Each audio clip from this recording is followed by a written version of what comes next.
time to take a look at the latest on the sporting desk. And of course, big news breaking yesterday with the announcement of Betway as the new sponsors of the Premier League, replacing DStv as the sponsors. Is it for 3 years? Is it for 900 million? Well, those questions started cropping up after the announcement has been made. And joining me to unpack and answer those questions is the Director of Cash and Sport, Nqobile Ndlovu. Nqobile, thank you so much for joining us this morning. And of course, we did hear that big announcement yesterday. And before we get into the details of the new deal, perhaps let's take a look back in terms of the progression of sponsorship in the Premiership and where we are now with Betway entering.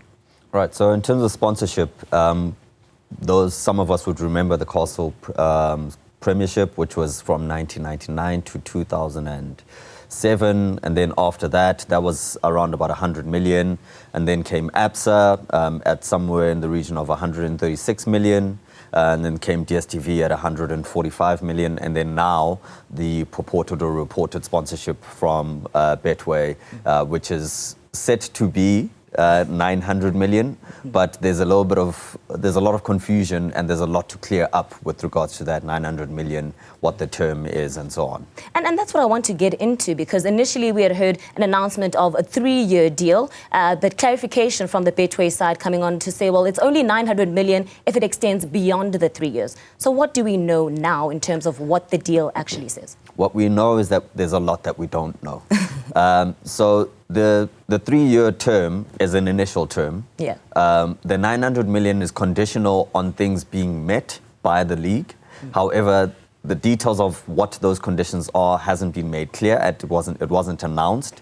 And then the initial inclination was that 900 or 300 million for a season is a lot of money, because essentially you'd be doubling the previous sponsorship.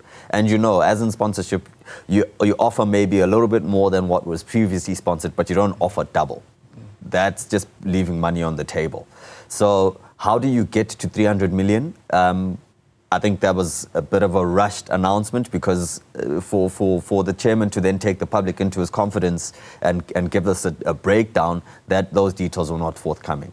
So I think we need a lot more clarity from the league and from Betway as to what are these conditions, what is the actual term for the PSL to get to that 900 million. Because the CEO of Betway did say that the 900 million is there, but if the contract and the term goes longer than the initial 3 years. So how do you get to that 900 million? And what is the actual fee that will be paid within the first 3 years? We actually don't know that. And that's precisely why I was asking in terms of progression, because a jump from around 100 million to 900 million or even 300 million in a season would mean perhaps that there would be add-ons. So from your assessment, what could that possibly mean in terms of unbundling that 300 million and what could be included there?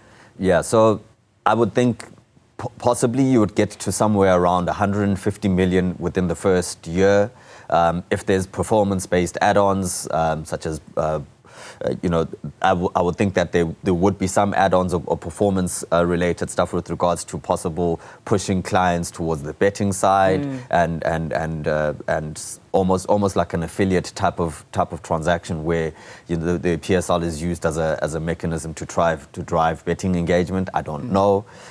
This is pure speculation, really, because I mean, until we get to a point where it's clarified, you know, we will speculate, and I don't like to speculate personally, but yeah.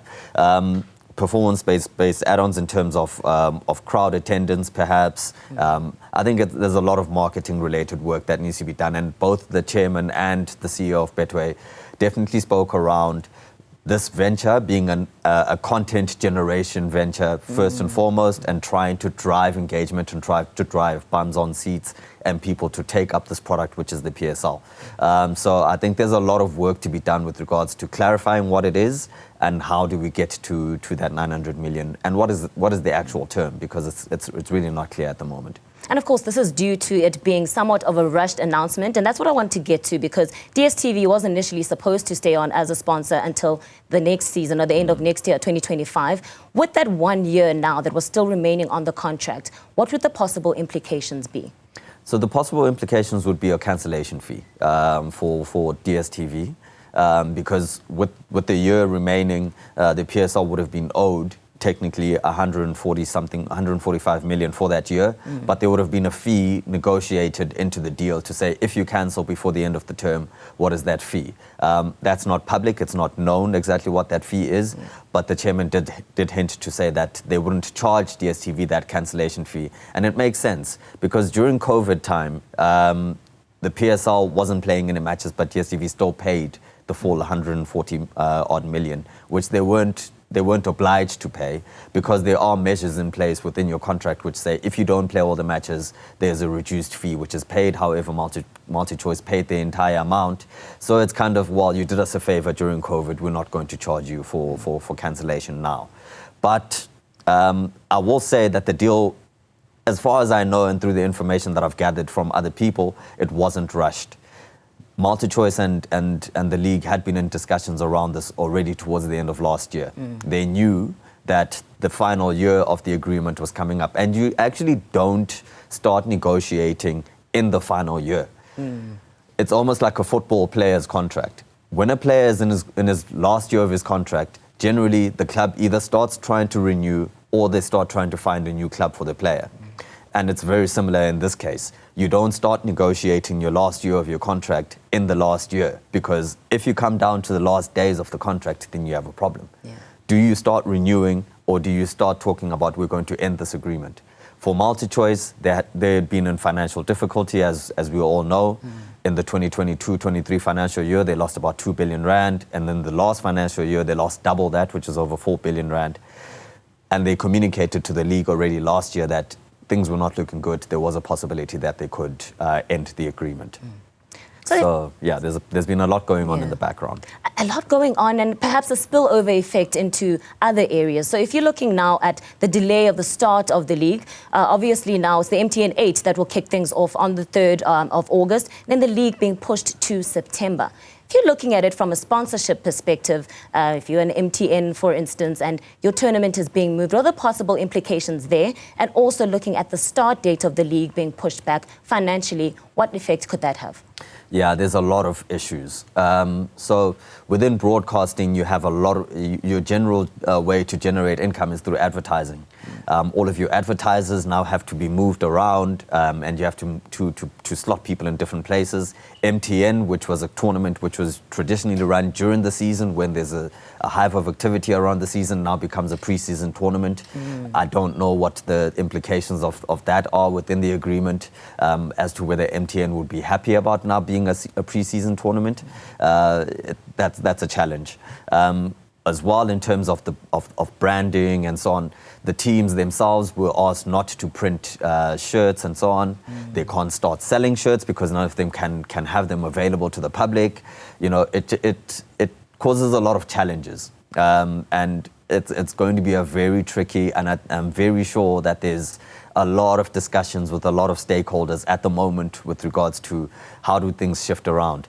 In turn, at the same time, all of your clubs will start their season later, right? What does that mean for them in terms of the ability to compete in continental competition? They will have less time to compete. The window will be very truncated. Traditionally, the PSL in your January period goes off to a break, and there's time away. Will that time away be taken out? Because you still need to fit your window within the general frame of CAF and the global FIFA calendar. You know, there's international breaks that have to be taken into account. There's a lot of moving parts, and it's very difficult to try and fit your season in once you start it so late, as we will start in September with the kickoff of the Betway Premiership.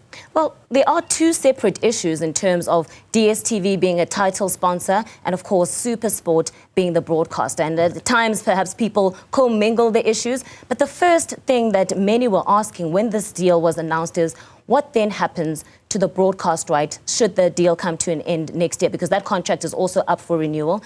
Does this now change the numbers slightly? You alluded to what happened during COVID-19, where, you know, in terms of broadcast, the cost was absorbed by DStv or MultiChoice as the broader group. How do they claw that back? Does that have implications if that broadcast deal comes to an end, to look back at some of those numbers, some of those losses, and try to recoup? I don't think that they will claw it back for the broadcast deal, because the broadcast deal and the naming rights agreement for the title sponsorship of the league are two separate agreements. In terms of the broadcast deal, SuperSport pays the league around 600 million rand a year to broadcast the league. That agreement, as you rightly say, is coming to an end. The last season is this one that we're going into. And as I said before, they already started discussing the agreements. This particular broadcast agreement, they already started discussing it as to whether they're going to extend it or not. Yeah. For MultiChoice's sake, I don't think that they would want to cut the broadcast deal, because the PSL of all sport on DStv or on SuperSport is the most watched sport. It's got higher viewership than the EPL, than any rugby, than any cricket, than any other competition, really. Yeah. So that is where it's their bread and butter. If you cut the PSL, you have problems. Even though now they don't have CAF on SuperSport, they will keep the PSL. This season, they will broadcast, I think, 245 live games for the upcoming season. But the negotiations will be difficult going into the last year because, as I said, MultiChoice isn't making a lot of money. They were paying the league up to 800 million rand a year in terms of broadcasting the league, naming rights of the league, and the sponsorship of the DStv Discus Shield. They don't have the capacity or the bandwidth to go as far as they might not have the bandwidth to go as far as 600 million, going, even beyond that. Well, Mobile, I think that's a good place for us to end it. And that's, of course, speculation around the future of the DStv Premiership, which has now come to an end. Of course, it's now the Betway Premiership, but the future of that broadcast deal as well. Thank you so much to Mobile Ndlovu. Of course, he is the Director of Cash and Sport Research, just cracking some of the numbers there for us.